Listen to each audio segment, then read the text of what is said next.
Story 1. Story Manor. Lucy said I wouldn't even make it to the front door, I mumbled as I retrieved my sleeping bag and flashlight from the back seat of my car. Well, I'm here now. I'll stay here till morning, and I'll be at her house bright and early to pick up my $100. With sleeping bag in one hand and flashlight in the other, I entered through the grand front doors of Story Mansion, adorned with only the corniest of big, ugly knocker handle thingies, I thought, and rolled my eyes as I stepped into the foyer. I tried to play it cool, but I couldn't ignore the doll. Panic starting to rise up in my belly, I thought about that song from the King and I, the one Mom used to sing to me when I had nightmares. Make believe you're brave, and the truth will take you far. I sang under my breath as I walked around the foyer. I jumped as the clock struck 9. Then I heard something else, the sound of a crying child. For some reason I found myself bounding up the stairs toward the source of the noise, maybe some mothering instinct I developed from taking care of my little sister. When I reached the top, I saw a dim light shining in the east hall as though lights were on in one of the rooms. I made her way down the hall, stopping at the second room on the left. Inside, a little girl stood crying by a dimly lit fireplace. Who are you?" I asked, bewildered and frightened. "I'm sad," wailed the little girl as turned around to face me. She was the most gorgeous child I had ever seen, almost inhuman like an angel, and not quite 3 feet tall. I guessed the little girl to be about 6, the same age as my sister Nora. Her eyes were an impossibly deep midnight blue, so deep that in the dim light of the fireplace her pupils were almost indistinguishable. Her skin was pale and smooth like an Easter lily, her cheeks like rosebuds, her mouth like a sweet little rosebud, too. "Honey, what's wrong?" I whispered, my fearfulness overshadowed by my maternal nature. She lifted her head slightly, allowing her golden spiral curls to catch the light. She looked like a Victorian bob. Why, doll, her hair was tied back slightly by a black silk ribbon, and she had bangs which covered her forehead. Her navy blue dress came to her knees and was fluffed up by layers of petticoats. "I'm very sad. You ought not to be here. You are going to die if you don't go away," she sniffled as she tenderly took my hand in both of hers. What do you mean, sweetheart? Nobody is going to die." "Yes, you are. You have to go away before the little hand is on the 10 and the big hand is on the 12, or else you can't get out." She flew herself into my arms and cried, her little face pressed against my stomach. I leaned down to her level and rubbed her back as her shoulders heaved up and down. When I began to smooth the hair on the back of our head, I felt something like a thin paste tangled in her curls. "What's this then, I asked her. Suddenly she rose up from my lap angrily and took my hands, placing one on her forehead and one on the back of her head. "It's blood," she screamed as blood started to pour from her head and tears tracked angrily down her cheeks. "One hole in the back, one in the front, a gunshot wound. THIS is what Papa did. He'll hurt you too. Go away." I tore my hands away from her head in horror just in time for her to disappear, leaving the sound of a gunshot and the smell of a recently fired pistol behind her. I stood staring at the spot where the little girl was, mouth open in what felt like an expression of mock horror. My knees gave out underneath me, and I fell in a heap I sat there motionless for some time, paralyzed with fear. By the time I was able to process the events that had just unfolded, it was almost 10 o'clock. You have to go away before the little H hand is on the 10 and the big hand is on the 12, or else you can't get out. I bolted for the door, quickly grabbing my flashlight and not caring about my sleeping bag. The door was mercifully unlocked. I ran down the hallway, down the stairs, and had my hand of the doorknob when the clock struck 10 o'clock. Frantically, I jiggled the doorknob. Nothing. I kicked the door, pounded on it with my fists, screamed in terror and frustration. Nothing. I am going to die, crying, sniveling, panicking. I collapsed on the floor as the clock struck its final toll. I held my head in my hands while I wept. While I did this, I heard a terrible thudding down the stairs, and I jerked my head up. There was no way I could have been prepared for what I saw in front of me. A teenage girl, a year older than me, stood before me in a powder blue, tattered Victorian dress. A delicate cameo was pinned at her throat. Lovely white ruffles went from the neck of the gown to the waist. I could tell that the sleeves once billowed slightly and tapered to a cuff at the wrist, but the fabric was ripped in multiple places in both sleeves. I turned my flashlight on her and screamed, almost screeched in terror. Everywhere I could see her skin. It was bruised, bloody, or both. Her lovely dress was covered in splotches of blood. The gashes in her sleeves revealed injuries on her arms, bruises, scratches, peeled skin.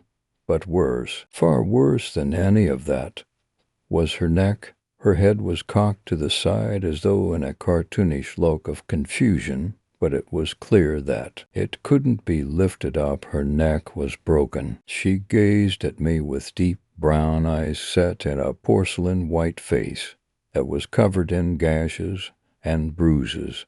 In all of my terror, I still couldn't help but think that she must have been very beautiful once. "Who are you, and what the fuck is going on?" I screamed. "Such vulgarity," replied the girl calmly. "There's really no need." "What?" "It's quite simple. You didn't get it out in time. You are going to die. Accept your fate, and death will be quick, possibly even painless. Unlike mine." She looked in the direction of her neck. I tried to run from Papa. When Papa has his fits, he can be quite dangerous. After he shot Violet, he chased after me, hoping to do me in as well. He's mad, you see, but he never shot me. Instead, I fell down the stairs and perished after a few agonizing hours. "Is Violet?" "Yes, your first visitor. I'm your second. My name is Margaret Story. Violet Story is my sister." "What do you mean, visitors?" "You picked a terrible night to visit us. It was on this night many years ago that Violet, Mama, Papa, and I all died. We relive this night every year.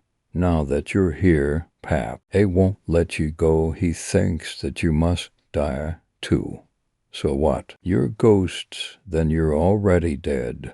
He can't kill you again, no, but he can kill you." "What did? You say your name was—" "I didn't, Hester. It's Esther." "Well, I suppose it matters little. Goodbye, Esther." With that, she moved backward up the stairs as though pulled by some invisible rope around her waist until she was out of my sight. As maddening as it was to sit and wait like a caged animal, I had no other choice. I made my way up to the room where I first saw Violet and snuggled into my sleeping bag so that I could at least keep warm waiting for my inevitable death. As the clock struck 11 o'clock, I was blinded by a bright, fiery light and immediately felt a sweltering heat. The door of the room burst up. In and walked, I could only guess, the mother of the household. If Margaret hadn't told me the mother was coming, the only thing I could tell you about what I saw before me was that it was human. The woman was literally burning from head to toe, her body and clothing engulfed in flames. The smell of burning hair, fabric, and skin invaded my nostrils, which caused me to retch and nearly vomit. Pieces of skin constantly shriveled and floated to the ground like tiny black moths. How is she still standing?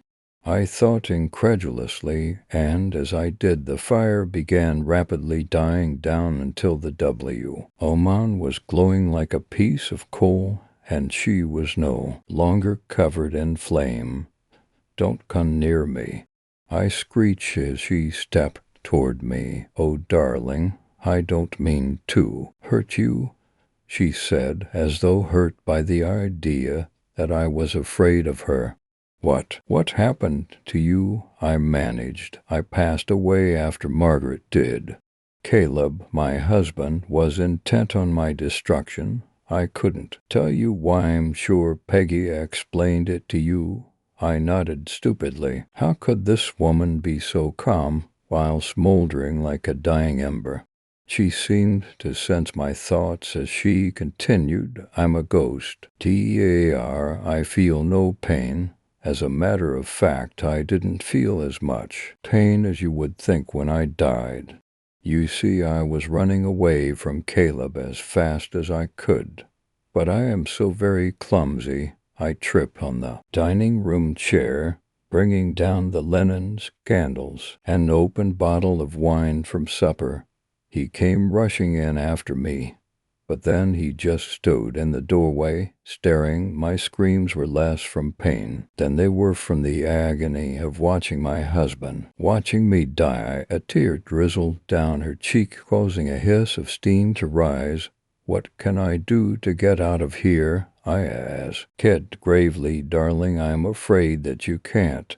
Caleb always had a rule that all the doors and windows in the house must be locked at 10 o'clock precisely, and that time has passed.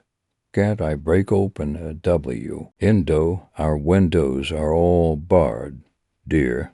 Caleb was a paranoid man near the end of his days. He wasn't always. I don't know what led him to madness. No matter now, I suppose. She heaved a resigned sigh. "Goodbye, my dear, and best of luck." She disappeared in a tower of flame, leaving me alone and on the brink of insanity. Time must fly when you're losing your mind, because in what seemed like moments the clock struck 12 o'clock. Heavy footsteps echoed down the hall, signaling the approach of my killer.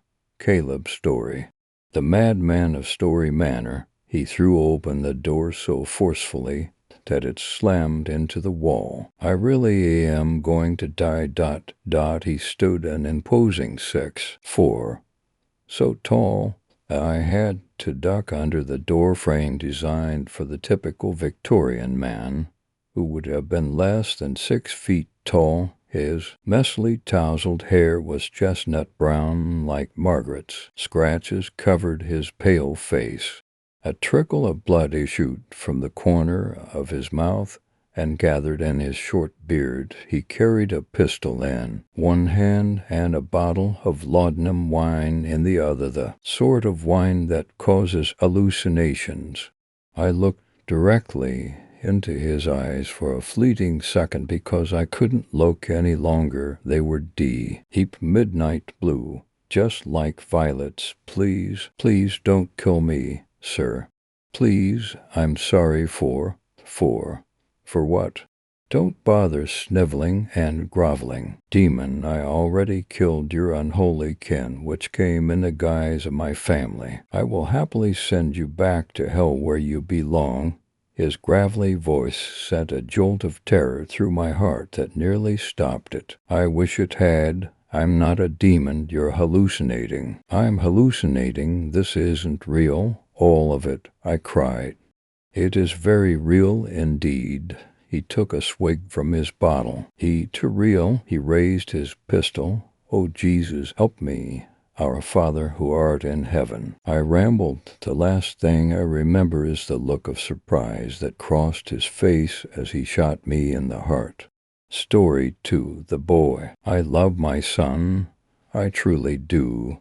There's nothing in the world I would wish for than my parents, my wife, and, most importantly, my son. His name is Oscar, and he was a well-behaved child. Even at the age of 5, he knew better than to do wrong. That wasn't the only thing I loved about him, but it was his wild imagination that really amazed my wife and I. Ever since he was 3, he found his love of drawing pictures, really cute ones, to be honest. We'd usually find pictures of what we can make out as his own make-believe creatures Oscar had made up. He had different descriptions and story. As for each one, it was something really extraordinary. For us, for a few of his birthday parties, my wife and I thought about bringing his world of creatures to life by buying random party supplies and costumes to try and make a real-life representation of it. Oscar loved it, and we'd done to more birthday parties with the same theme. At those parties, we'd invite my work buddies, kids to them, to have someone play with Oscar. Surprisingly enough, Oscar already has a few friends, especially Billy.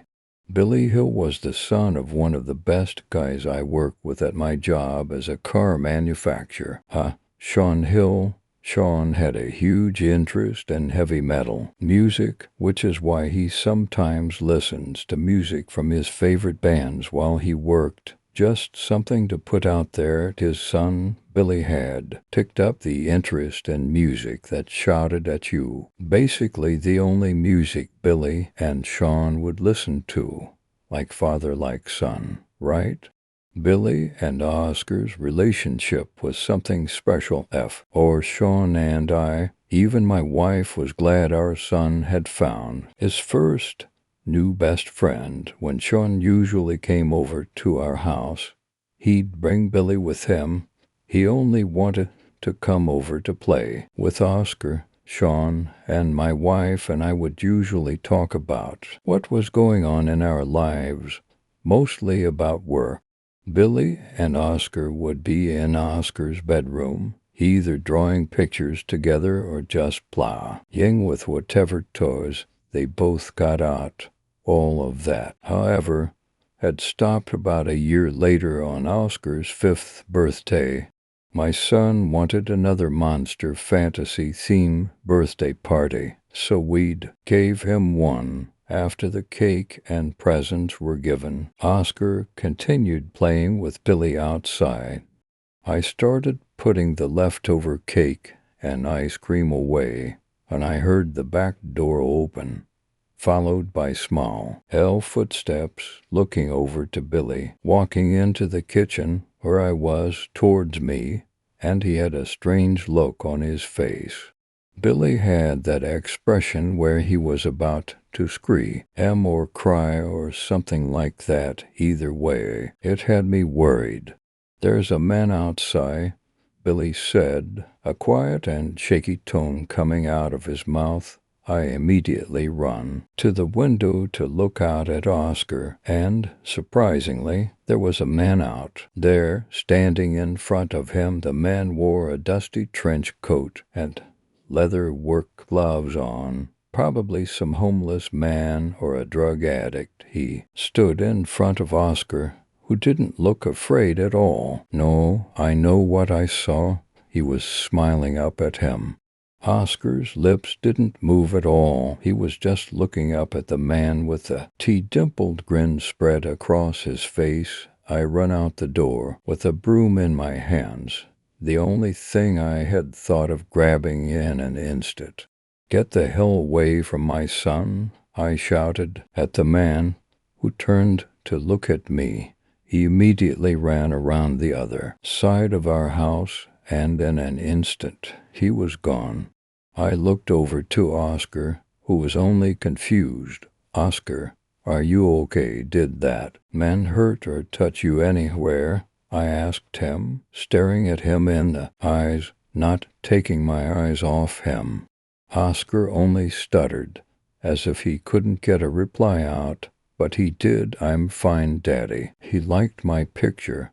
I looked down at a sheet of paper that had some sort of drawing on it, a new creature Oscar probably came up with, possibly. I picked it up to see for myself, and, well, I had no words to let out. This creature wasn't like anything he had ever drawn. In fact, this wasn't even a monster. It was what I could only assume as a little boy, his whole naked body covered in holes. Taking a closer inspection of the holes, I found out that they tried to represent faces, a little boy with faces all over its body. Each face seemed to be frozen in shock or fear, which made this thing look more discomforting. "Oscar, get in the house," I told him. Still looking at his drawing, Oscar got up and walked into the house, very silent as I went in with him.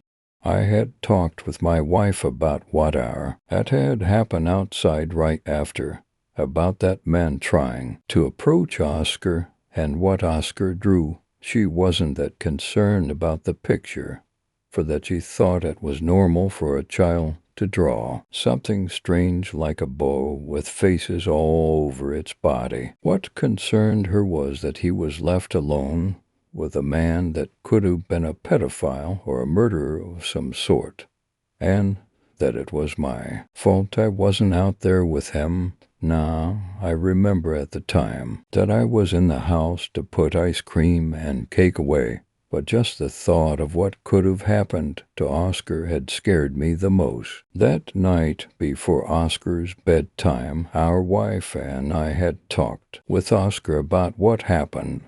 "Oscar, can you please tell us what happened when you were outside with Billy?"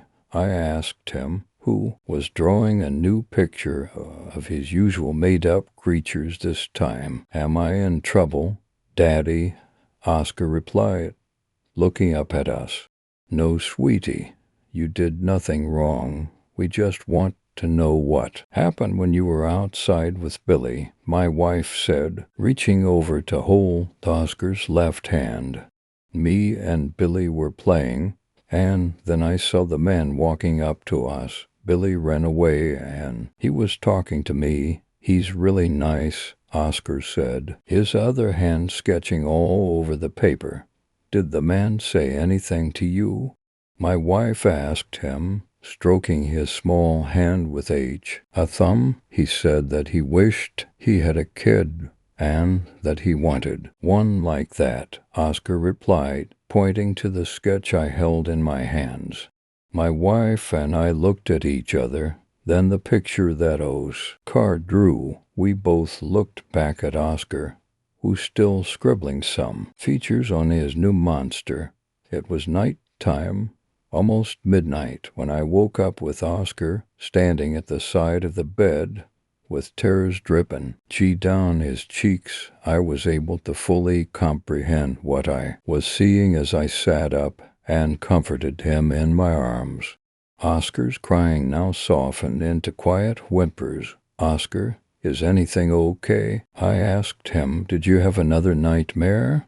Oscar nodded his head, his lips quivering. "Do you want to sleep in with us?"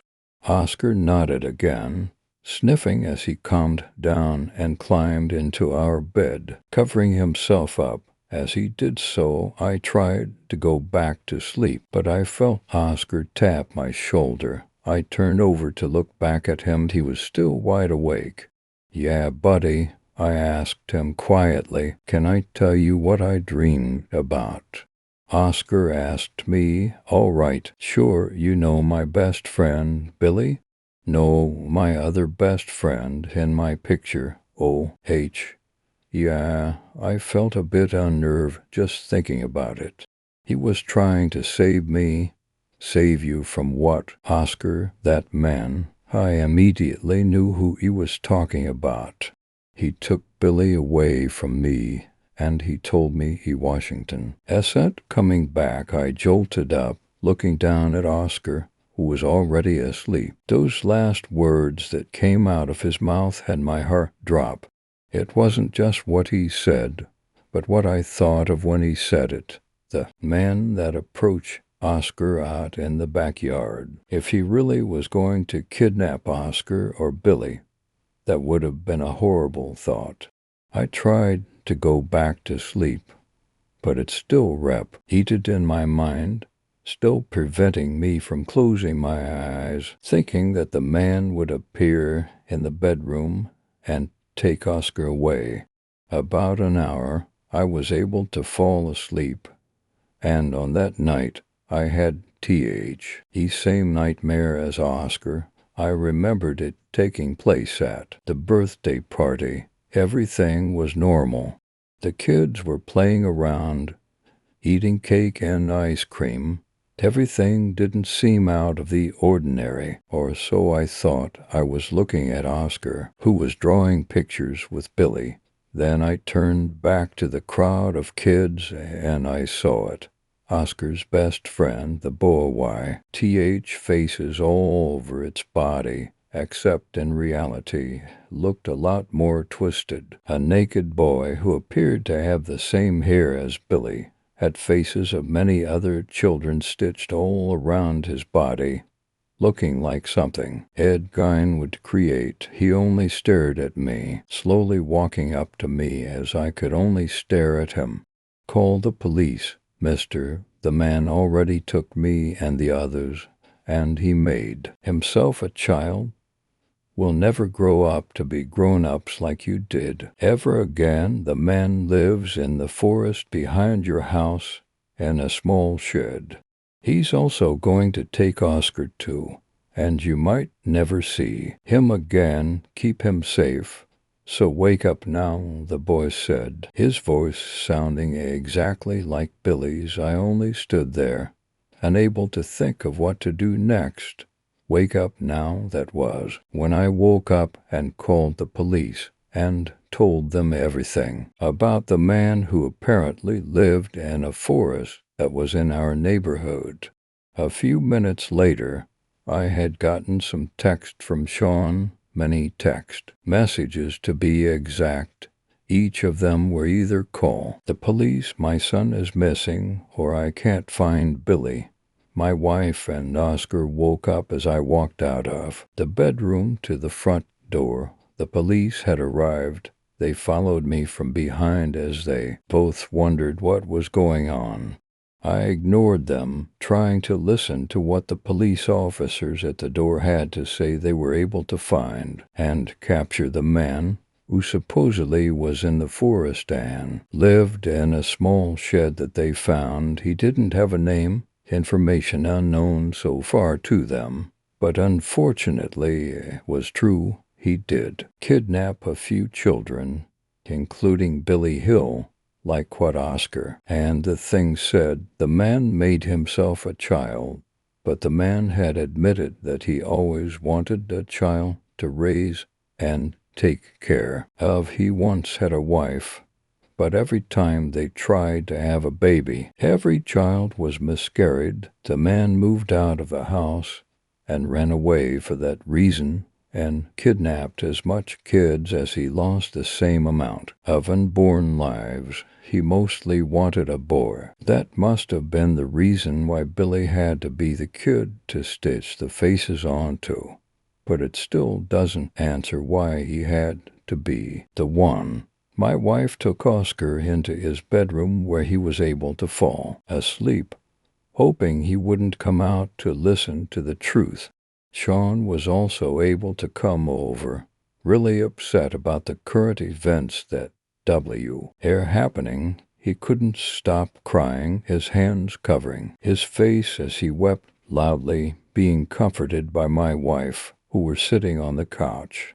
The one thing that really disturbed me the most about what the police told me was that they were able to find the bodies of all the missing children, even Billy. Every child, except for Billy, had missing faces, possibly the flesh was torn or cut off. They also found Billy, who was also found dead in the shed the men lived in. His clothes were gone and his body found naked.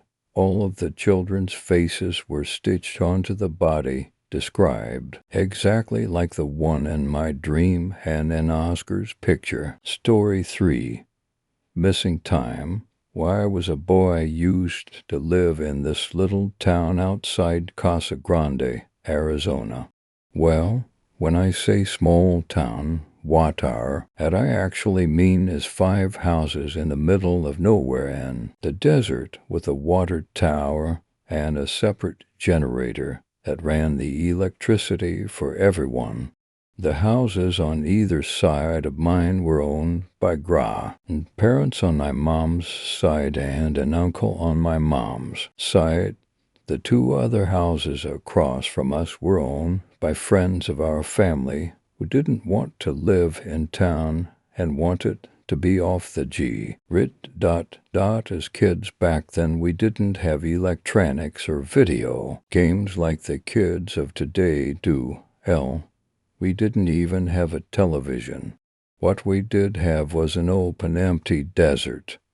Our imaginations and of course each other, which would consist of me, a sister, 4 cousins, and 3 friends, 4 boys and 5 girls. Often we would play out from early in the morning to late in the evening. We would venture far out into the desert landscape, playing whatever our imaginations could make up.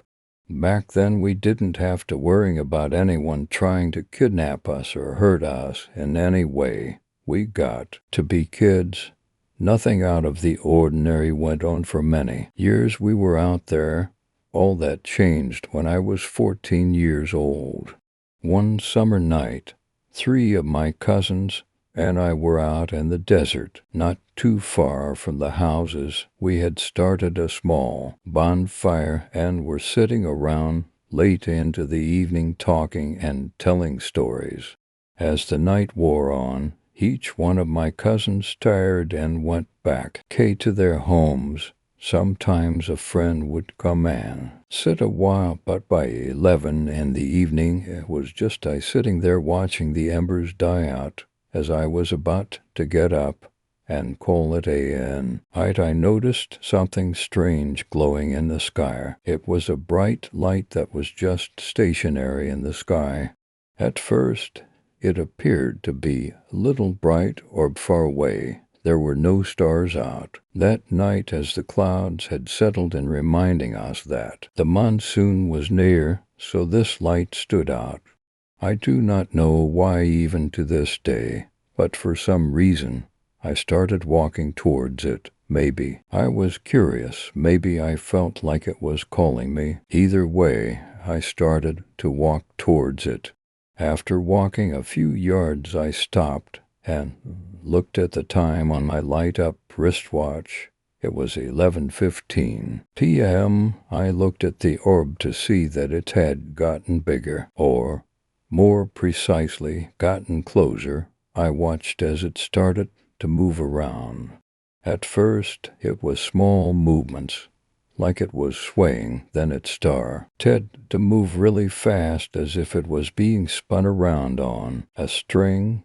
Then it shot straight up, stopped, shot out away from me, stopped, shot back to where it was before it started moving, stopped. Then it made a flash, like a camera flash. Then it shot straight up and disappeared.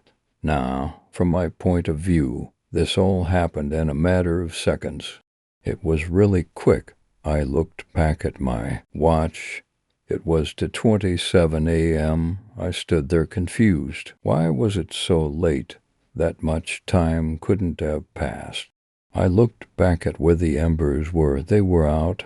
I went back to my house. As I entered the door, my mom was sitting on the couch. When she saw me walk in, she jumped up and ran to me, giving me a big hug. When she pulled away from me, I looked at her eyes. I could tell, else she'd been crying. She asked where I was the whole time. I told her what happened and what I saw. She looked at me for a bit before asking me again where I went off to for so long. I tried to tell her that I was standing near the fire and that I thought it was still 11 p.m. My dad went out and looked around, then walked over to my uncle's house. When he came back, he said that my cousin D seen me by the fire around 11 p.m., but when he looked a few minutes later, I was gone. He assumed I went back to my house and went to bed. The next few months went by without further incident. One night, though in September of the same year I saw the lights, I was awoken by noise coming from the kitchen. I assumed it was one of my parents or my sister and proceeded to go back to bed. As I was on the verge of sleep, I heard a creaking noise. I recognized this as my bedroom door opening, so I lifted my head to look. At the time, my brain did not register what I saw right away, but with the power of hindsight, I knew what I saw was what I thought it to be. There, peeking around the corner of the door, was this creature, small and humanoid in shape, with a large teardrop shape here, and large black almond-shaped eyes. It looked at me. I looked at it. As quickly as it had peeked, it disappeared. I went back to sleep. Nosebleeds would come out of nowhere frequently at random times the following months, and I would continue to see what I thought at first was a single creature. That all changed that winter. It was Christmas Eve, and I hadn't seen it in a few weeks, so I wasn't on alert. I had family and friends over, and we all had the traditional dinner. That night we built a bonfire where we normally would and sat around drinking snuck-out alcohol and whatnot. We started telling scary stories, and it came to my turn. I started telling what I have been seeing. The first thing out of my cousin's mouth was aliens. They all laughed. I didn't. That was my thought as well, and I told them that the night I had supposedly disappeared might be linked, since I don't remember ever leaving that spot. I suggested that I might have been abducted by aliens, and that's why I was gone. They all laughed again. I didn't. Seeing my serious demeanor, my female friend, Susan, asked if I had seen it recently. I had not in a few weeks as previously mentioned. I told her I would see it looking in at me from my bedroom door or see it very briefly around the house at night. I caught it looking in from my parents' bedroom window once. The sightings were always quick. As soon as I had noticed it would disappear, I chased it once when I had seen it outside on a moonlit night.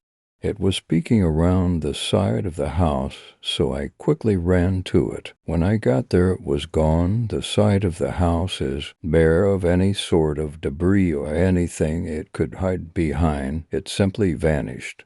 All my cousins and friends then came up with the idea of camping out by the house that night. Though it was cold, they wanted to see if it came back. Though our parents protested at first due to the cold, they ultimately let us. We got our tents and set up camp around the bonfire. We put our tents really close together.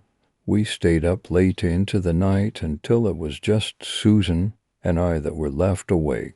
She sat next to me, and we covered up in a thick blanket and looked at the dying fire. I'm not sure what happened, but somehow I turned to her to see if she wanted to call it a night, and she kissed me. Being a teenager, this set my hormones into overdrive. We kissed a few minutes when we heard a rustling nearby. I quickly turned in the direction of the noise. There, standing near the dead brush, was the creature. I thought she saw it too, because she gasped. I looked to her, only to find her looking in a different direction. There, off to the side of where our tents were to more of them. As quickly as we each had seen them, they disappeared. She was shaken as expected. At first, she was talking about just going back home, but then looked out to her house. It was dark. The fire by now was almost out. She then turned to me and said she didn't want to sleep by herself. We went to my tent. We fell asleep. She had stated to me that she hadn't seen anything since that night. She also stated that she must have been a little too drunk and was letting my stories get to her. I didn't argue with her. I know we saw them, and I continued to for many years. Then I left home for college. We attended the same university. During my 4 years, I did not see them at all. Even after graduation, I hadn't seen them. She and I would eventually get together and marry. We had a child, a girl. We named her Michelle, after her grandmother. Things were looking up for us. Michelle was 5 years old when she first started telling us about the little monsters that would be in her room. She said they would look at her from the closet, or they'd be hiding somewhere around the house peering out at us. I became a little worried as to what she meant. She couldn't really describe them other than they were small and they were monsters. Susan would write it off as a child's imagination at first, at least until Michelle saw me watching a movie called Paul. When she saw the all-in on the screen, she exclaimed very loud, "That's them. That's the little monsters." Susan started to freak a little when she found out. We asked her if they ever tried to touch her or talk to her, and she'd say no. She said all they do is look at us. Then one day, out of the blue, as we were sitting in her room playing tea party, as she is serving Susan and I pretend tea, she looked at me with the most serious expression a 5-year-old can make and said they don't want me or Mommy. They just want you, and sat down to drink her pretend tea. Susan shot me a glance and asked Michelle who told her that. She replied with the little monsters. That was last year. She is now 6 and doesn't see them anymore, or at least she says she doesn't. Susan was a fry. To be alone sometimes, because every once in a while she would see something out the corner of her eye, and when she'd look it would be gone. We moved into a house in the desert, not too close to people, but yet not too far away. Susan likes the privacy, but has gotten to pit bulls for added safety measures. Plus, she's not as on edge when she's alone now, I know. Moving in the mid-TLE of the desert, given what we've been through, may not seem like a good idea, but with the way people are these days, she wanted some isolation. Plus, if what Michelle said was true, they have nothing to fear. I do, after reading up and chatting with others who have had missing time and been abducted, it has opened up in my mind that maybe I was taken during that missing time I experienced those years back. A fellow missing timer suggested I try hypnosis to see if I can recover any of that time. Though I'm afraid of what I might find, I also want to know what happened during that time. Recently, I have been witnessing strange lights in the skies above my property. some I can explain after a while, like the drones that the Border Patrol uses, or at least that I've been told they use, and small planes, but others are not so easy to explain. There also have been strange noises coming out of the desert at night that aren't the local wildlife I've grown accustomed to. Though I haven't seen anything yet, I get the feeling something will show itself. The nosebleeds have started up again as well. They come out of nowhere, and they usually come around the time the lights appear in the sky. I've also been seeing strange flashes, like a camera flash, around places at random and even during the day. I might go get that hypnosis done soon before I end up disappearing for G. Who'd this time, only time will tell, story for the Nightcrawler. I remember it being a very typical day. So typical and dull that the details of what happened previous to the incident completely slipped my mind. It was at around 2:30 a.m. to 3:00 a.m., and I was walking home. The sun wasn't up yet, and the stars were blocked out by the heavy gray clouds swirling above me in the sky. I recall walking down the street, the damp asphalt beneath my feet. The air was wet, humid, and had a metallic taste to it. I could smell a storm coming on. Then, sure enough, it started to rain. The lamp post lights were dim. I couldn't see very well in the dark, so I decided I would take the subway to get home and to avoid getting completely soaked down to the bone.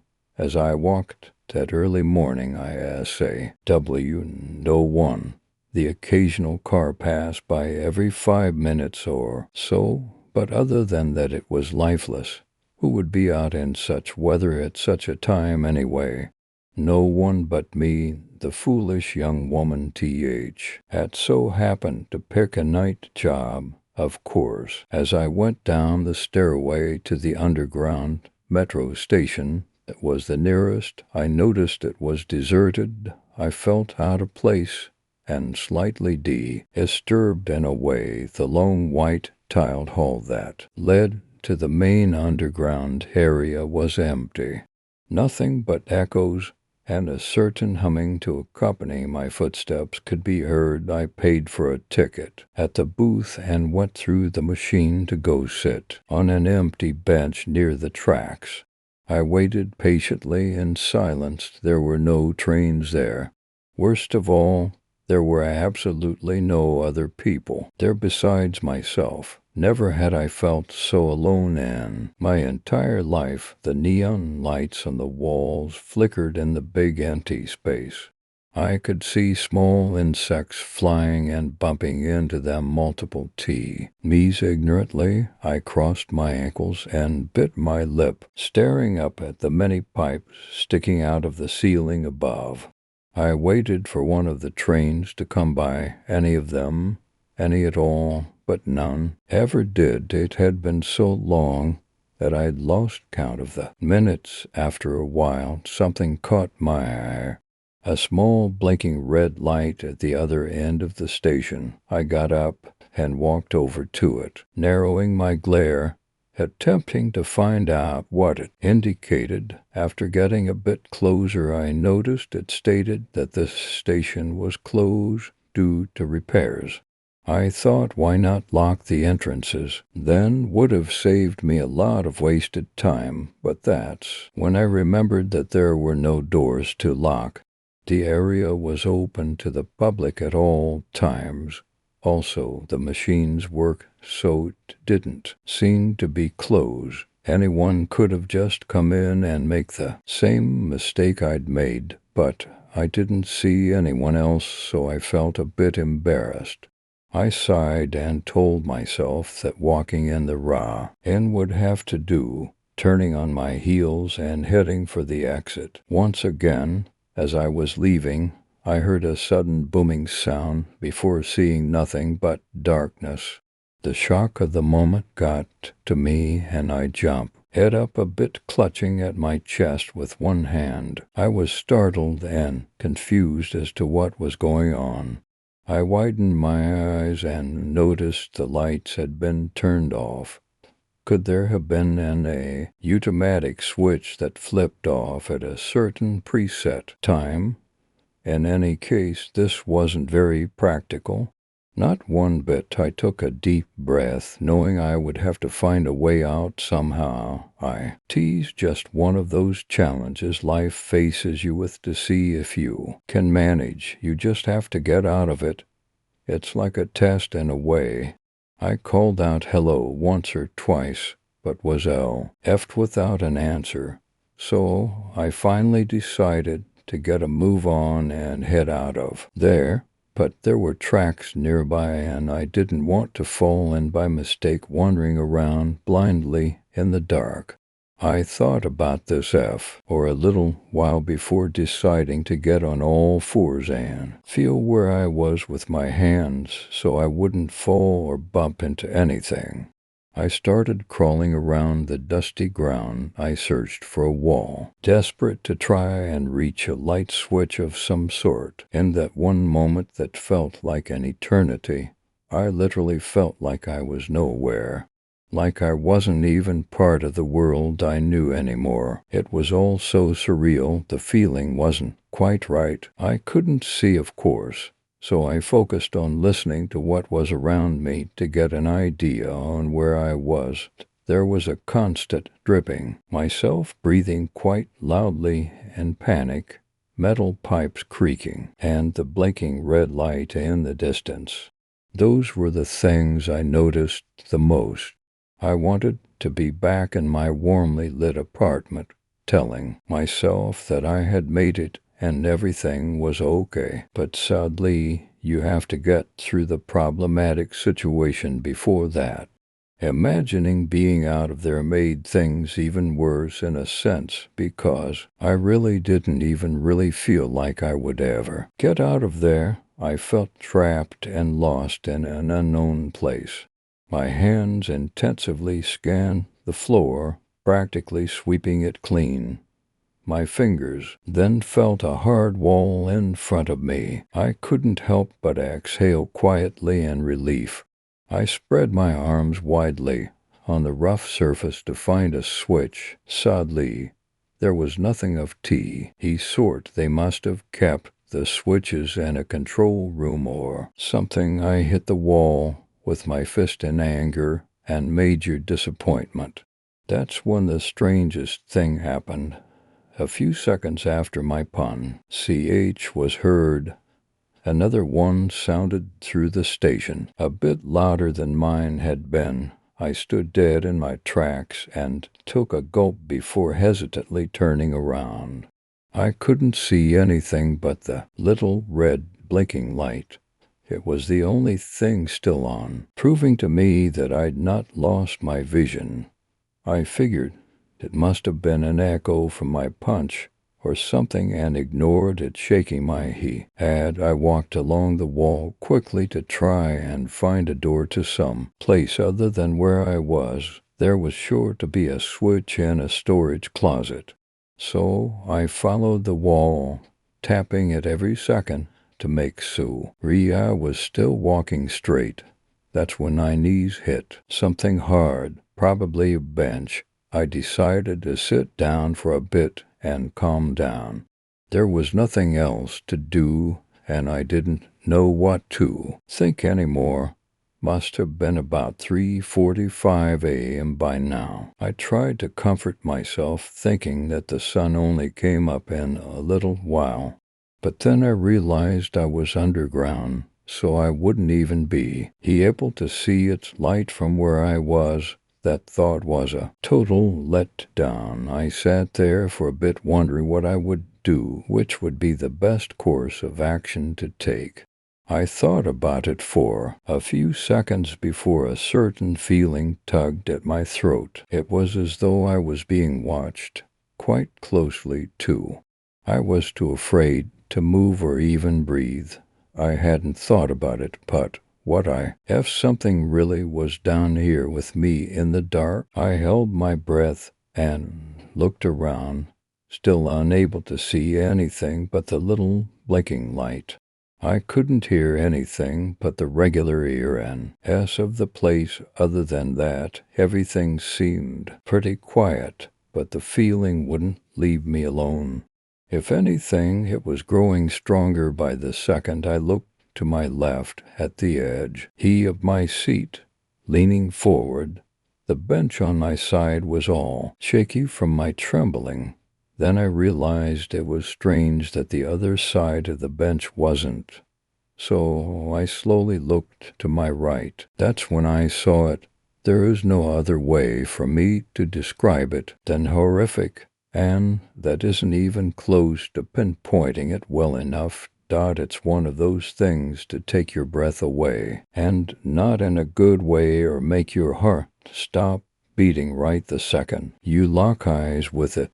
It was a pitch-black silhouette, darker than dark, as if it had never seen the light, even though we were already in the darkness. I could tell. That's how I'd identify it, and that wasn't the worst part. What made me paralyzed with fear, those utterly mortifying eyes. They were a bright shade of yellow and wide open, brighter than any car headlights, but small and perfectly round. They would hauntingly glow as it stared at me without making a peep or any movement whatsoever. It wouldn't even blink. It couldn't have been human, no doubt. It was something else entirely. I tried to tell myself it wasn't real. I tried to convince myself it was a reflection of some sort. But what reflection? We were in the dark already. There was no source of light to reflect. A million questions swam across my mind in a single second. What did it want? Had it been watching me the whole time? Was it an anima? Why wasn't it moving, etc.? I looked away in disbelief. Then, as soon as I looked back, more afraid than ever, I found it had silently moved and was now about a head's length away from my own hasty eye lines, staring at me in complete silence. I jumped back and ran. I ran for my life, ignoring everything around me. The sounds, the post, the tracks, all of it. Nothing was important anymore. Nothing mattered but getting out of there alive. As I ran, I heard banging on the walls, as if something was trying to get my attention. But I wouldn't dare look back. I located where I was by positioning myself in my mind, seeing where the red light was and making a mental path for the exit, which I could have done in the first place, just that it had only now occurred to me. I ran down the empty hall as the banging got louder and louder behind me, then slower and slower before suddenly ceasing. I was terrified, no other feeling. As I got closer to the exit, stumbling on the stairs, I heard a deathly shriek, so high-pitched and loud that I had to cover my ears to keep going. It got in my head, and I can only say I'll never forget it. That was proof to me that it was definitely not human. It sounded like a cross between a dying rabbit and a hawk's screech, but it was much longer and somehow different. I finally reached the surface after a few minutes. As the sun began to rise, I sighed with relief and fell to the ground exhausted. I was so happy to be out of there. I was safe. I didn't feel like it would follow, but I kept running anyway. I never used subways, and I never found out what that thing was, nor do I ever want to. I still think about it every now and then. It never left my mind. It was too real to be dismissed by my memory. It wasn't a dream, and it was not a nightmare. It was a terror far worse and beyond that. Even though it has been many years since then, I can still picture it. Its lifeless stare, I see its eyes when I close my own, and I feel its presence when I'm all alone, the feeling of emptiness and quiet. I can't take it. I do many things today to try and forget that experience, but I don't think I ever really will. Was it responsible for the lights switching off? What exactly were its intentions? How did it make that noise? I fear I may never get the answers to my questions. Boo. At least I can give you this advice, this warning. Beware the night crawler. That's what I decided to call it after a while. I thought it deserved to be recognized and have a PR. Oprah name, not that it's really all that proper. In any case, that is what I picked. It carries the stench of death. It stares blankly as would a lifeless corpse. It stalks its prey, hiding in the shadows, the only source of light in its world of darkness. Eyes of ghostly yellow. It never blinks. It always watches. It may even still watch me to this day, and that thought will truly haunt me forever. Story 5, Voices. I consider myself a sensible person. I scoff at ghost stories and roll my eyes at the thought of a fourth kind. As an adult, I can easily disregard the notion that there is a supernatural realm that could affect me. But there is one problem with my current ability to ignore all things mysterious, a series of events that contradicts my disbelief. As a child, I heard things, however, I should be more specific, as I do not mean music or laughter or the innocuous, normal sounds belonging to our everyday surroundings. The things I heard were spoken by 3 distinct voices, and they had ill intentions. For Emmy, you may be thinking, oh, these voices could have been talking about anyone, but they called me by name. You may also be thinking, gee, children have nightmares, and I cannot force you to believe what I have experienced is real.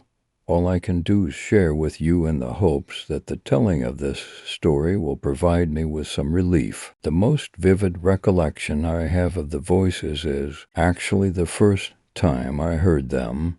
At least, I think it was the first time. I can now point to this event as the beginning of it all. But I know how easily my other childhood memories have blurred together and been altered unintentionally in the years since growing up. In the interest of this retelling, however, I can say with relative confidence that the first night I heard the voices I was 7 years old. I was in an awkward phase. Though in the interest of full disclosure, my life has been a 24-year-long awkward phase, and was still struggling with not only a severe lisp, but a stutter as well. My hair was cut in a blunt, harsh bob style at that age, adding to my peculiar look, as I was not only short, but also scrawny in the limbs with a pudgy stomach. Cute, right? All awkwardness aside, I was a fairly happy child, despite a somewhat traumatizing home life that can be boiled down to Daddy has a terrible drinking problem. But we all pretend it doesn't exist and attend church like a good family should. The fact I was raised in the church makes this story even more disturbing to me in retrospect, though in my immature mind at the time I never made a connection between my religious upbringing and the demonic presence in my home. So this vivid recollection, one seemingly average night as a even-year-old, I lay safely in my race-car bed. Being a tomboy had some advantages. My routine at that age included listening to religious-themed audiobook stories, which I found soothing for whatever reason. The cassette rolled as usual, and I began to drift off to sleep as usual.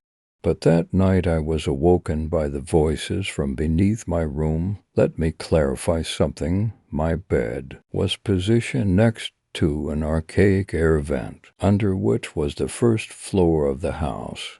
More specifically, my room was above the first floor bathroom, and the style of the vent in my floor made it possible to see and hear what was happening in the room below me. The novelty of this view had grown old, and I no longer spied down to the sink, the only part of the bathroom I see clearly on a daily basis. So when I heard soft murmuring underneath my room, I at first subconsciously processed the voices as my parents having a quiet discussion in the bathroom.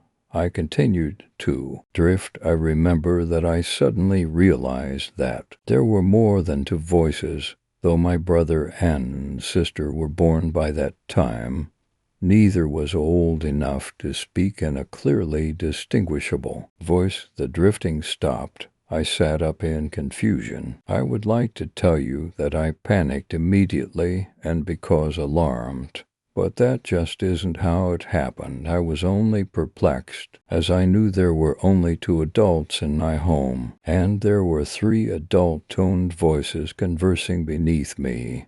From my position on the bed, I could not hear clearly what was being said, and as I was not entirely concerned at that point, I inched off my mattress slightly closer to the vent.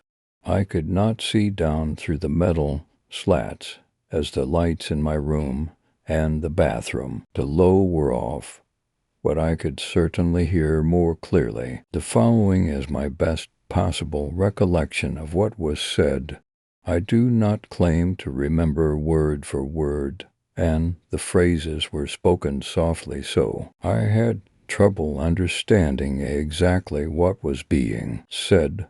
But this narrative should give a general idea of what the voices said to me. Male 1. She's asleep. Male 2. We knew she'd be asleep. She's a child. It is night. Male 1. Asterisk soft laughter. Asterisk female. But that's no reason to waste time. She will wake up. Male 2. This is Kinder for my name. Male 1. There is no kindness. These voices, obviously discussing me, belong to two males and one female. Though her tone was raspy and deep for a girl, I remember thinking, after the first male voice had spoken the last sentence, there was silence. I shook my head and told myself I was hearing things, or maybe I was still asleep. I pinched a bit of my arm flesh between my fingers to wake myself up. To no avail. You may be wondering if I ran to the room of my parents for help or to alert them of what I had heard, but I did not. I had learned never to disturb them in the night, and so I tried to talk myself into a calm state of mind. Despite my rapid heart rate and sinking stomach, I eventually found peaceful rest, and did not give a second thought to my nighttime terror. The next day dawned and passed without incident. That night and many nights after were free from the voices. I eventually dismissed the notion that anything had even happened, convincing myself it had been a nightmare, a bad dream, several weeks later. I believe it happened again, same setup, so I won't walk you through all the mundane details. But this time the voices were making plans. You may question how I can remember this, and although I will admit I don't remember the exact specifics, I knew that plans were being made to harm me.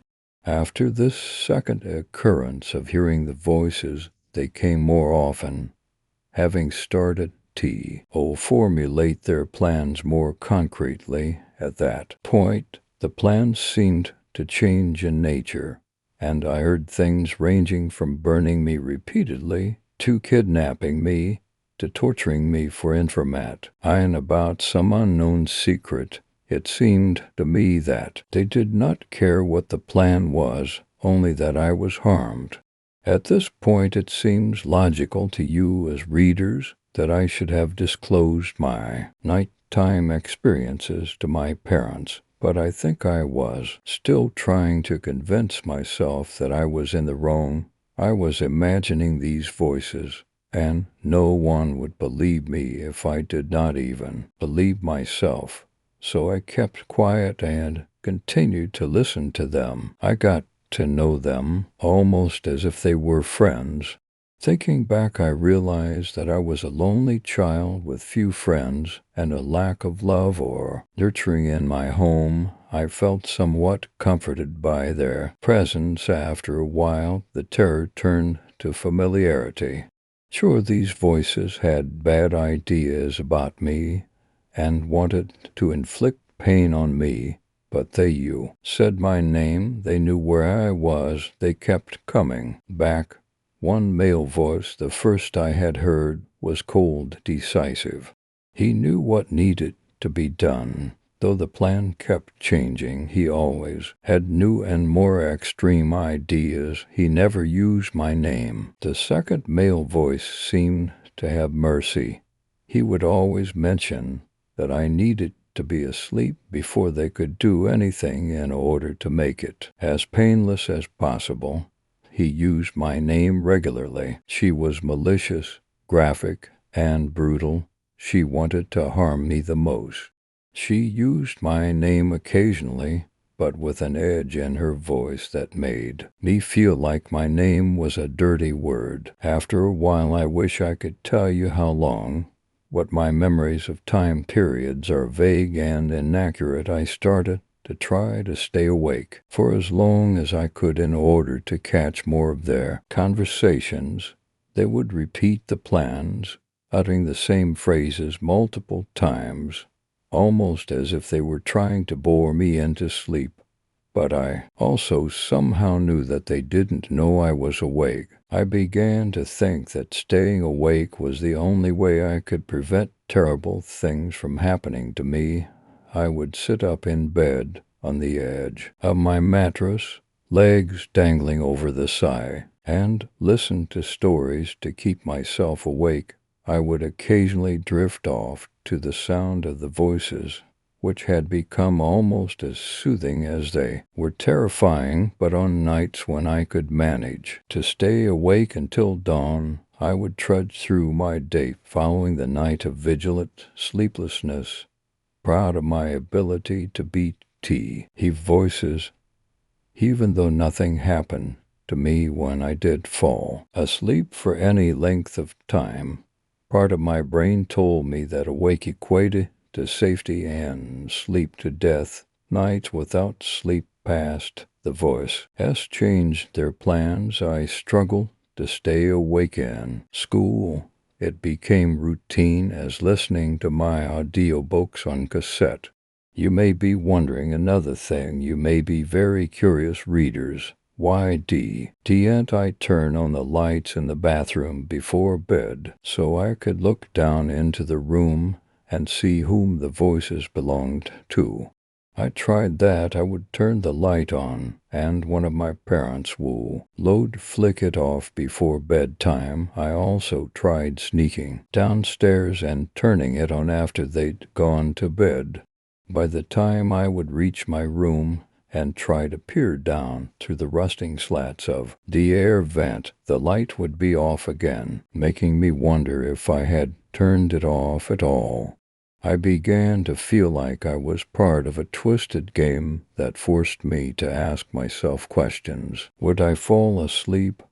Why can't I get the light to stay on? Was I really hearing anything? As I quizzed myself each night, lying in bed, tormented by the trio of voices, the terror grew. But no, because the threats to my safety increased or frightened me more. I began to question my sanity. As a young child, to become so unhinged I now realize was normal based on my belief that 3 people were underneath my room discussing plans to torture me. But at the time I was determined to find my fault in it. If only I could stay awake all night, If only I could see who it was. If only I wasn't a bad girl who deserved to have these things happen to her. They seemed so sure that I needed to be hurt. I started to believe it. I decided to sleep through the night and let them carry out their plans. I was tired. I was guilty. I just wanted the confusion to stop. I slept all night and all the next day, and that night as well. I slept for 36 hours. I remember my mother coming in and out of the room, tenderly pressing a hand to my forehead, presumably to check for fever. Little did she know I was the healthiest I had been in a long time. Nothing happened. No plans were carried out. I rested my mind and body. I awoke eventually and went to school. My mother asked if I felt ill. I didn't and told her so. The voices did not return that night or the next night. They did an only return in my childhood. When I look back on that period of my life, it is easy to chalk up my experiences with the voices as normal childhood fear of monsters. I wish I could. I am so solidly a disbeliever in anything paranormal that it makes no sense to me that anything in that realm could have occurred. Did any of this happen? I have given you my most honest recollections. I leave it up to you to test it. Thank you for letting me release my inner demons. I consider myself a sensible person. I hope I can stay awake tonight. I need to stay awake. Story 6. My trip to Canada. There are so many things that I wish could be buried in the deepest parts of my mind. There are things that I pray could be locked away forever. The truth, though, is that once something like that happens, there really is no way to get away from it. I guess that is why I felt the need to share my story with everyone. The only way to stop it from eating away at my mind might be to let others know what happened. Oh, my friends and I that weekend, you see, school had just gotten out and I wanted to do something noteworthy to start off summer break. I was always a sucker for the outdoors, so I talked to my best friend Michael about going camping in the forest. He was a little sketchy at first, but we had been on these types of trips before. During those times, things always turned out great, so he agreed, and from that point we got others to join us. In the end, it was me, Michael, Jesse, and Samantha all packed into a single car driving down the highway. Our truck was stuffed to the brim with food, tents, and all the gear we were going to need. Of all the places we could have gone to in Canada, we chose the Aspen Parkland. I can't remember what it was that made me choose that place. When it came down to it, I remember pointing to the closest place on Google Maps, and we started our journey. It took us about 3 hours to drive up there, but when we stepped out of that car and felt heat breeze push against our skin, we knew that it was well worth the wait. I hopped onto the hood of my car immediately and closed my eyes as the wind blew through my hair. Jesse and Michael were out arguing through the field of grass trying to race each other, and Samantha, of course, had gone to the one spot upwind and lit up a cigarette. The smoke made me open my eyes immediately just to see her sitting in the grass like a native with her legs crossed. I was planning to yell at her, but I didn't see the point, so I slid off the hood and unlocked up the trunk. All of our bags had been packed before we got there, so I grabbed mine and jimmied it over my shoulders. Samantha bolted up from the ground and ran over to get hers on. We're heading out already, might as well, I said back to her, and with that she got her pack on, and we both called out to Michael and Jesse, who got theirs on. The four of us fell like explorers of some kind when we set off into the wilderness. The weather was a bit chilly, but the adventure in our hearts was far beyond that of any child.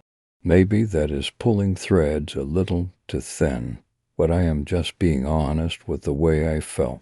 We must have walked for a good mile before we reached the forest line that we had spotted earlier. I was the first to enter the brush, and I beckoned the others after me. They followed close behind since I was the only one with any real outdoor experience. More than once a few of them jumped back in fright at the sight of a squirrel, or anything that moved for that matter. When we had reached an opening in the trees, he had found a small creek to fill up our canteens. As I filled my canteen, they all stopped dead in their tracks to look up. My head rose to meet their gaze, and the four of us saw it. There was a beautiful Canadian moose just a few feet away from the creek we were resting at. We watched as it drank from the creek, completely ignoring us. Samantha struggled to get her phone to take a picture, while Michael tried to get closer so that I could whisper out some moose trivia. It stayed there at the creek for only about 5 minutes before leaving, but it made an impression on all of us. I wish that could have been where we headed back to the car and set up our tents, but fate had other things planned for us. Just as the moose was out of our view, we saw something else emerge from the forest on the other side of the creek. At the top of a small hill was a completely naked man. He was tall and muscular, with hair covering his chest and legs like a wild beast. His sideburns were like delicious lamb chops of fury. His eyebrows were angled strongly enough to invoke fear into all of us. We were scared the second we saw him. We became petrified when we saw he hand axe clutched in his right palm. None of us dared speak, but he saw the four of us there at the creek with our canteens in our hands, and he called out to us in his thick Canadian accent, "Hey, you youngsters, what are you doing around these parts? Don't you know there is a serial killer around here trying to kill people?" Michael locked eyes with the man and shook his head in despair. None of us dared to look away from his naked body for even a second. We kept our vision dead square upon him. He would occasionally scratch his junk while the soft wind blew against our faces, and in that moment it felt like we were in a swamp filled thick with maple syrup. I tried to stay calm, but I knew that he was seriously messed up when he procured a stack of pancakes from out of nowhere and then began to eat them right in front of us. I tried to resist the urge to go and join him, and luckily my willpower was strong enough to hold me back. Jesse's willpower was not. He removed his pack and began stepping towards the naked Canadian. We tried to warn him, but he was in a trance. He stood beside the crazed Canadian mine. "If I have some," Jesse asked.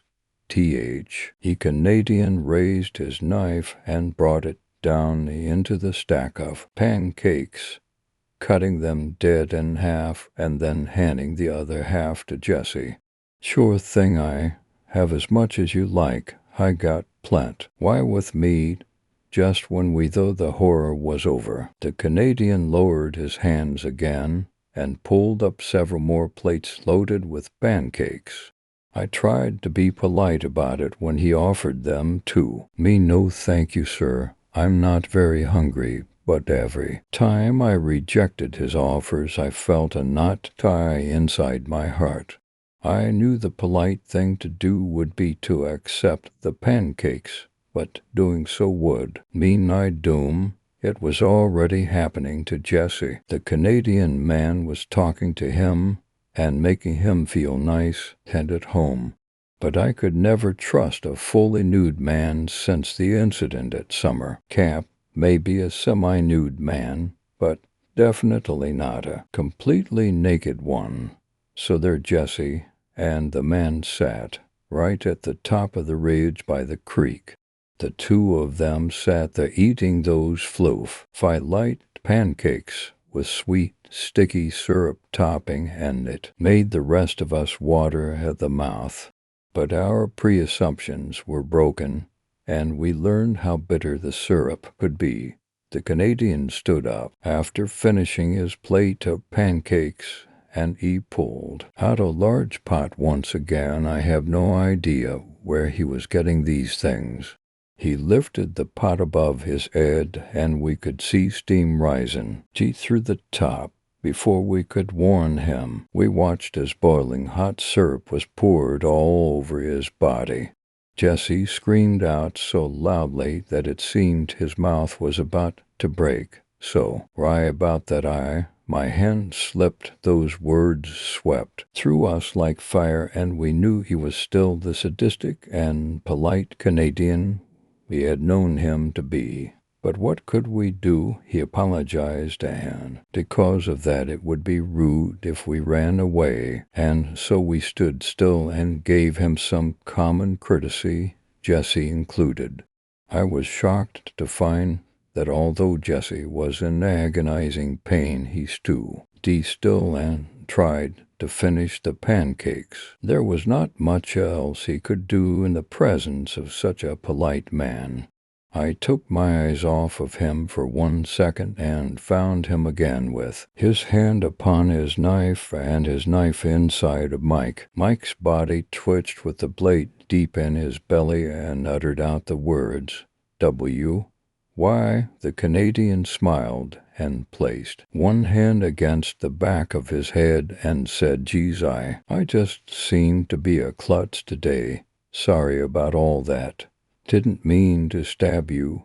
Damn it, I thought to myself, with all of this politeness, he might just get the best of us." Sam and I clutched our hands together and closed our eyes. The last thing we saw was the Canadian walking towards us with his knife, waiting to accidentally run into us with it. We waited for the blade to pierce us, but it never did. Instead, we heard nothing but silence. Then we smelt the fresh aroma of maple leaves. When we finally had the courage to open your eyes, we saw our red-clothed savior standing between the killer and us. It was a Canadian trooper in full apparel with his entire body in the master of manners position. "Don't worry, kids, you're safe now." My soul flew back into the realm of existence. When I heard him say that to me, I doubted his power at first, but the two Canadians were locked in battle of politeness, and every second that they fought was a second Samantha and I would be alive. Nothing happened for the longest time. It was just the wind blowing and a few hand signals between the two. Occasionally they would bow, but our hero was turned into a monster when the naked Canadian said to the trooper, "Would you please kill that girl behind you?" "Shit, he did it again," he asked politely, and now the Canadian trooper had his hands around Samantha. Tears rolled down his eyes as life left her body, and the blood disappeared from her anguished face. She collapsed, and the knife was now deep inside the trooper with the naked Canadian behind him, whispering into his ear, "Sorry about that, I was just trying to murder you." "No problem," I said the trooper as he fell to the floor with the knife still firm in his back. "I know for certain I would have been next if it weren't for my quick thinking." "Excuse me, sir, would you mind if I ran back to my car and escaped your murderous rampage?" The words came blurting out of my mouth, and I ended up having to say the phrase twice, but it worked. The naked man grew tired in his eyes as he waited patiently for me to escape his blood. Lost, so I did just that. I ran at a steady pace all the way to my car, and when the keys met the ignition, my foot met the pedal, and my memories left that place behind. I told the police about it several days later, that they never went to search for him, because doing so would be impolite by Canadian police standards. They did, however, find the dead bodies of my friends in that forest. He, polite and murderous Canadian, had properly buried them. It was a nice gesture, but only I know the truth about his intentions. Only I know the true shades of his swelling predatorial nature. To this day, why the scars of my psyche remain apparent in my life. No longer can I eat pancakes. The smell of syrup makes me nauseous. My hands began to shake whenever I turn on the hockey channel. Even though I know he is gone, I never know for how long. Even now I still have haunting of his presence. I have found maple leaves in my mailbox, and sometimes when I go shopping there is someone politely holding the door for me. But most of all I still hear his animalistic call. Hey, it says, hey, the voice calls across the distance between us, the words themselves. Thus bring chills to my spine, and to this day I wait for him to return and finish me off. Damn Canadians, Story 7, comes the test. Long gone are the days of wrestling with road maps, searching desperately for our certain road signs, and sheepishly swallowing your pride to ask locals for directions today. In the modern world of technology and convenience, you rely on a GPS to get you where you need to be. You trust its direction to lead you through foreign territory to your ultimate destination, and back home promptly it tells you to go left. You go left. It tells you to go right. You go right. It tells you to exit the highway. You do. The threat of taking a wrong turn and prolonging your journey prevents you from defying the device, regardless of what your intuition tells you, that you still question it. Sometimes, like now, your destination is just as irrelevant as who you're meeting or why you're going there. All that matters is that, without your GPS, you would have no idea where you are. You've been driving for a couple hours now, but you've only covered a fraction of the total distance. As the sun begins to fall, you watch the scenery pass with skepticism. You don't know much about where you are going, but it certainly isn't suburban. Regardless, the population seems to be drastically thinning with each passing mile. Turn right, drive straight for 3 miles. Take another rig. HT. Skepticism slowly blooms into nervousness as the cowtown gives way to a full-fledged forest. Night has fallen. You knew you wouldn't reach your destination until the early morning hour. But that hadn't troubled you. You had expected an endless highway, the path ahead marked brightly with a spattering of street lights and the taillights. Reality brought none of that. Even the gentle moon light that had lent a softer impact to the towns you've passed has been completely blocked by the withered leaves dangling from interlocking tree cover above. The darkness is stifling. Growing an almost menacing edge as you follow the gently twisting, unlit road further into the brush. The windows are closed and the heat is blasting, but goosebumps still prickle across your arms in an effort to fight an inexplicable chill. Even the comforting familiarity of the shitty pop songs playing on the radio doesn't dampen the fear settling in the pit of your stomach. Just to keep going straight for 11 miles, your GPS says. Then you'll be turning on to an eastward-bound highway. then everything will be okay, right? Judging by your white-knuckle grip of the steering wheel, you aren't very convinced of that. You're considering turning back, strongly considering it. But that would require stopping, and while it feels like a million eyes are glaring daggers at you from the brush, you like to think that you're safe while you're moving. Your headlights slice through the darkness blanketing the road ahead, but leave everything else draped in an impenetrable blackness. Even with your high beams on, visibility of anything beyond the immediate is minimal. With 4 miles to go, you are pushing your car into each turn with nerve-wracking speed. Boo. Somehow your fear of crashing seems to be less important than your need to get out. Then your GPS goes black. The sudden darkness is jarring.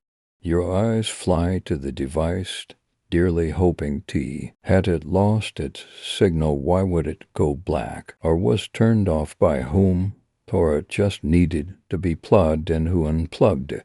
Or you tear your eyes from the machine long enough to catch a shock of blonde hair, a boyish face stretched by surprise, and wide, clear blue eyes. It lasts only a second. Then your frame, your car, your world is shaken by a sickening thump. USL. AM on the brakes on reflex. Tires screaming to a stop. This is where it gets dangerous. This is where you have a choice. On the one hand, you could choose to disregard the lessons that every horror or movie has taught you. Swallow your fears rooted in the darkness thriving all around you, and ignore the voice in your head screaming at you to get the fuck out of there and open your car door. On the other hand, you could take the other option offered by that crucial moment. You can listen to that voice in your head, put your fear for your own life before the one that you may have inadvertently ended. Heed the words that you've screamed at numerous television screens in the past, and don't fucking go out there. You gather all the courage you can muster and take option one. As you step from the perceived safety of your vehicle, you feel an inexplicable calm wash over you. With each step you take from the driver's seat to the back of the car, you feel the not-so uneasiness firmly tied in your stomach dissipate. By the time you peer beyond the trunk of your car, any malice you thought you felt is completely gone, replaced with the gentle tranquility of a mid-fall night when you are greeted by the sight of an empty road. You laugh quietly to yourself. It must have been a bump in the road, you decide, and your paranoid mind just conjured the imaginary boy as a reason for it. What would a boy even be doing in the woods alone at this hour? You marvel at how silly you've been acting as you sit back in your car, noting with relief that your GPS is happily displaying your route again and shifting into drive and continuing the journey. The darkness of the woods has lost its menacing edge. Instead, there is just the comfortable ambience of the thriving forest's wildlife calling. Into the night, you find your way out of the forest and onto the highway without complaint. You move at an unhurried pace, but as you cover heat distance much faster than you would expect. You arrive at your destination sooner than anyone, including yourself, thought possible. When you try to return home, your GPS routes an entirely different course that takes hours longer, but it insists that it is the fastest. Even when you try to consult a map, you simply cannot figure out how you got there so quickly. The event will be a bit of a mystery, but not worth the energy that would be spent by continuing to wonder about it. But what happens if you take the second option? You prepare to find out when, instead of opening the door, you speed away from the scene, heart hammering in your chest because holy hell, what just happened? When you glance into your rearview mirror and see a pair of clear blue eyes staring back at you, you begin to realize that perhaps you've made a horrible mistake, or maybe that you should have fled without that second of hesitation. Because seriously, what the fuck, Washington? Ask that. Your breath is coming in labored puffs as you begin to hyperventilate. The radio cuts off from the generic love song that was playing, replacing it with a deafening silence. Tears are prickling at your eyes because what the fuck, when your GPS blinks back to life, you release a sobbing cry of relief, thanking every deity you can think of for, oh Christ, left turn to TH. He end in 3 miles, the tinny, halting voice of the GPS cut through your hope that this was over. You grab the machine, praying with all your heart that you heard it wrong, but no, there it is, bland. Print firmly displayed on the screen. Your stomach drops like a stone. You want to turn around. You really, really do. But then you would definitely run into whatever that was again. You watch the tree, lined for an opening big enough for your car, but it's just too dense. Even if you got past the outer ring, the forest would definitely be too thick within.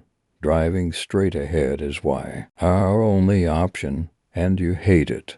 Left turn to the end. In 2 miles, tears are rolling down your cheeks unabated, and gasping sobs rack your frame. Your radio crackles back to life, releasing a torrent of whispering voices from your speakers. Among the nondescript voices, the loudest is that of a young boy. You can hear tears in his voice, but he's laughing. It's wobbly and defeeble, but grows in strength as you continue forward. Left turn to the end in 1 mile. You start seeing him.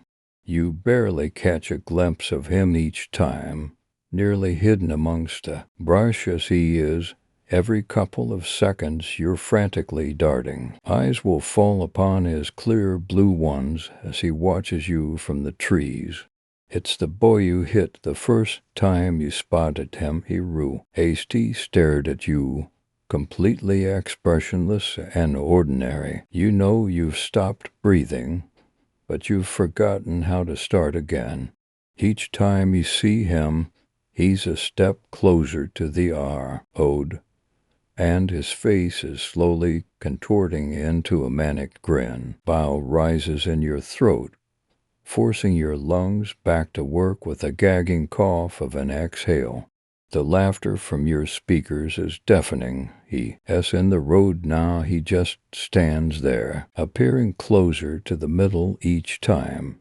You don't have to swerve to avoid him yet, but you feel like that won't last long. Left turn to the end in 0.1 mile. Your headlights go out. You almost feel relieved. You won't have to see those eyes anymore. On reflex, your foot jams on the brakes, only to find them useless. And the accelerator compresses itself fully. You start laughing. This is the end, isn't it? Took long enough to get here, but then you remember that you don't want to die. With each wispy chuckle comes a gasping sob, as the dim lighting offered by your car's position lights reveals a tree in your path. That brief moment of acceptance resolves into defiance. You snap the wheel hard to the left, pulling your car into a diagonal skid. Impact is inevitable, but when you hear that terrible crunch, your momentum pulls you to the passenger seat instead of the windshield, saving your head but tearing at your abdomen. Your world becomes pain and a cacophony of squealing metal. Your seatbelt is cutting a line of fire across your chest, and whiplash leaves your head spinning. A metallic taste is slowly filling your mouth, and everything hurts. But when the wreckage of your car settles, you are alive. You've won, it's over, you laugh and laugh until your lungs hurt, which, admittedly, isn't very long. You struggle to regain your breath, but it catches in your throat. Your heart stops, dread rises in your gut. You still hear laughter cackling over the radio. The whispering has stopped, and the boy is quieter than before, not as tinny, but definitely still there. Your heart stops when you realize it isn't coming from the radio. He's there with you in the car now. Behind you, your eyes fly to your rear-view mirror and are caught by Blue. His eyes pin you where you sit. You see pain and madness in them, despite the smee lack contorting his features. His cheeks are wet with tears. You feel his bony fingers on your face. As they reach for your eyes and press down, your body takes pity on you. You fall unconscious. Before you feel the pain, it takes 6 hours for your body to be found. It will be right where you left it, strapped into the wreckage of your car, discovered in the wee hours of the morning by a well-meaning hunter. The disused road on which it is found is hundreds of miles away from where you had any business being. Your injuries are just as curious. Some are understandable fractured ribs, subsequent internal bleeding, and maybe hemorrhaging in the brain from the crash. Your eyes, however, are gone, inexplicably gouged from your head, nowhere to be found upon inspection. None of your injuries caused your death. Your heart simply stopped beating. Your death is a mystery to police.